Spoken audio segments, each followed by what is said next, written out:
Here's how to withdraw money from Robinhood. Open the Robinhood app and tap the account icon in the bottom right corner. Next, select Transfers, then tap Transfer to your bank. Enter the amount you want to withdraw. Robinhood will show your withdrawable cash, which may be different from your buying power.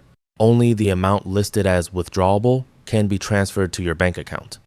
If your withdrawable balance is lower than expected, some of your funds may still be unsettled from recent stock sales or pending deposits. Cash from stock sales typically becomes available after the settlement period, and recently deposited funds may also require additional processing time before they can be withdrawn. After entering the amount, tap Review and confirm that the correct linked bank account is selected.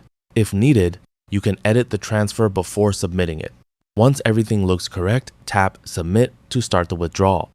The requested amount will be deducted from your Robinhood account, and the transfer will usually arrive in your linked bank account within a few business days, depending on your bank's processing time. That's all for this video. Thanks.